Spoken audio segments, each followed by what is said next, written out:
Afro House is taking over the world, and today I'm going to show you how to mix it. I got this song from a client.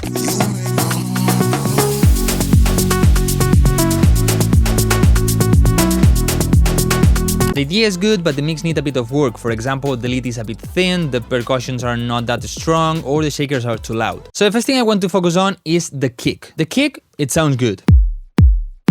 Has a good bass, is punchy, is good. But if we zoom in, we can see that it's way too long, way too much. And this is gonna fight for the place with the bass. So what I did is use volume shaper and do a waveform like this, so this way I make sure at the middle there's no kick. And then the good thing is that we can send this volume shaper to the bass, flip it, just right click and click here. And as you can see, I have two different waveforms, right? This for the sub bass until around 150 Hz. So this way I make sure it doesn't really clash with the kick. And yeah, maybe you're like, no, but Wildcrow, the kick here, it sounds a little bit. If I make it like this, completely inverted from the kick, then it's too much like offbeat bass and it doesn't really work. And then on the other band, I have it softer because this way on the mid bass is not gonna be affected that much, and this is gonna give more transparency and like there's not that much sidechain because in this frequency it's not that much needed. And now our kick and our bass sound perfect. Then we have the percussions that sadly, I don't have one stem for each percussion. Sometimes it's better just to have it like this. Sometimes it's better to have them separate. But I think the shakers are way too loud. So how can I control the shakers if I don't have the different stems? I can take an EQ and reduce the volume on the highs because it's where the shakers are. The shakers are more on the high, mid-highs.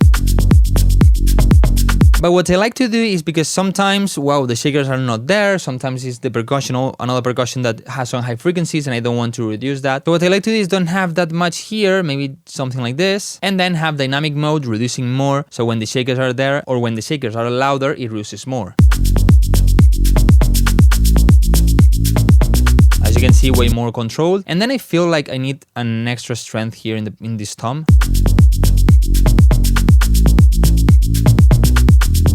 Then every day that passes, I think I'm more fan of saturation. So here what I decided to do is to use some saturation, especially to boost the mids, to try to make this drum sound fatter and warmer. So if we listen to this band, before and after, and make them a bit fatter. And then on the highs, I'm boosting especially the top high frequencies. And maybe you're like, but you reduced the highs, why are you boosting now the highs? No, what I try to do is reduce the shaker sound, but now I need more high frequencies, the top highs, to give more brightness to the whole stem of the percussions. But as this is too much, I reduce it around here. Last but not least, I always add this to the percussions, is a really short sidechain as you can see, to make sure the attack of the kick is always clean and there's nothing on top. So this was before, and this is after.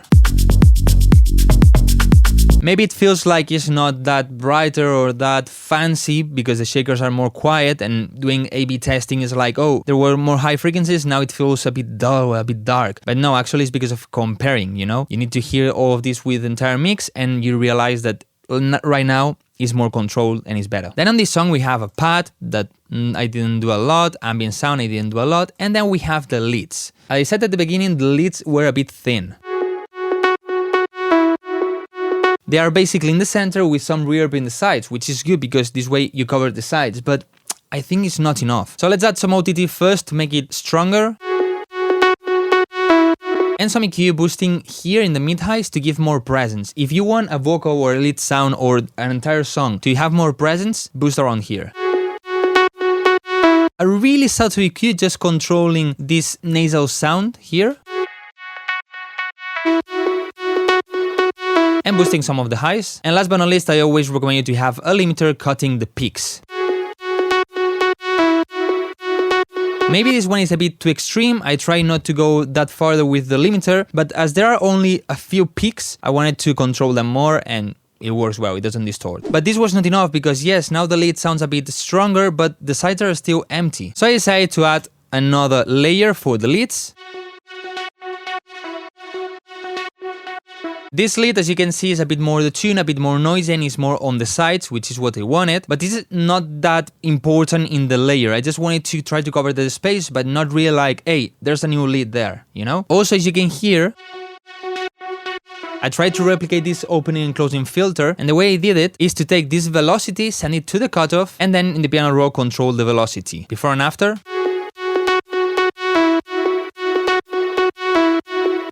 As you can see now it sounds wider and fuller on the sides. But then, as you can see here, I decided to add another stack of layers for the second part of the drop to make it sound fuller and keep evolving the song. Here I decided to add two leads, this one, a normal saw, and this one, to cover more the lower frequencies and make it sound a bit stronger there. So this is the original lead, and this with all the layers I added. Maybe the lower one, you can feel it too much, like if it was another sound or not that glued, but never mind, when you listen to the entire song, you didn't hear this difference. So that's the important thing. Another pretty cool thing I did to this song is here we have a vocal, okay? And the vocal has some empty spaces. When we listen to it,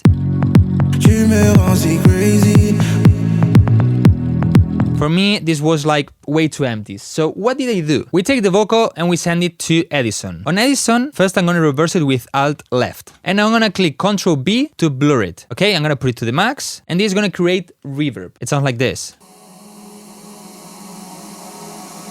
Now what we do is flip it again, Alt left, and we send it to the playlist. So basically what we did is we added a lot of reverb to this, we put it here, and now we have like a vocal bed behind the vocal. Let's see how this works in the entire song.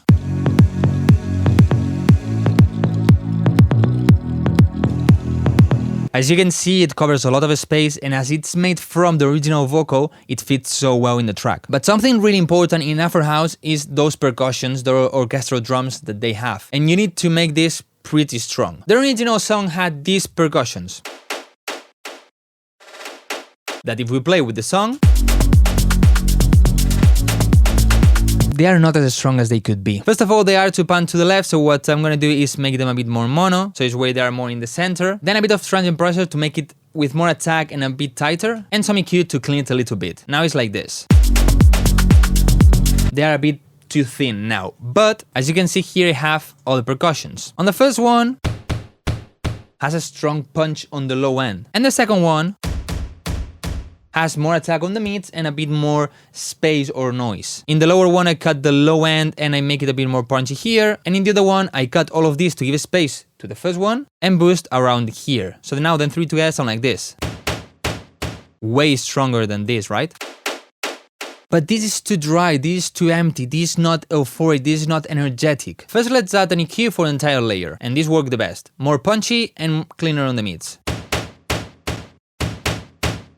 Then some OTT, because yes, you can add OTT on drums too. And as you can see, I increased the upward compression. Why I'm doing this? Because what I want to do is to try to squeeze as much as possible these drums and try to leave the quietest parts that are the more noisy ones and don't only have attack and nothing else. Of course, we need reverb and super important, have a low cut. And if you can control the attack, I recommend to have a short attack. Otherwise, it's gonna be too dreamy and not really good fitting for percussions. But to make sure I control this reverb, what I did is to have a peak control before the reverb controlling this. So this way, every time one drum is playing, it reduces a bit the volume so the attack of the drum is clean. Then another OTT, and as you can see in this one, I increased so much the upward and don't really affect the downward compression. Basically here, I'm lifting all the reverb. Check before and after. As you can see, the reverb is way more present in the mix. Then a bit of clipping. As you can see, there are a lot of peaks. So out here, I control them way more. A bit of sidechain, as you can see, is pretty short and the mix is at 55%, just to give a bit more rhythm and follow better the groove of the drop. And quite important, this really short sidechain to make sure when it plays together with the kick, it doesn't affect the attack of the kick. And check the difference.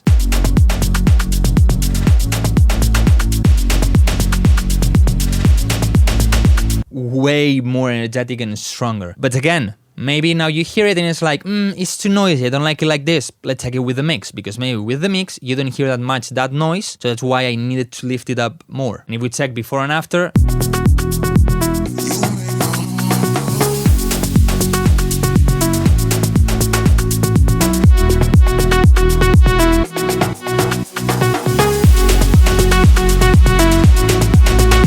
sounds more balanced, but especially a lot more energetic, with more life. So nothing else, guys. This is how I mix this Afro House track. If you want me to mix any of your songs, you can contact me on Instagram, and see you in the next video.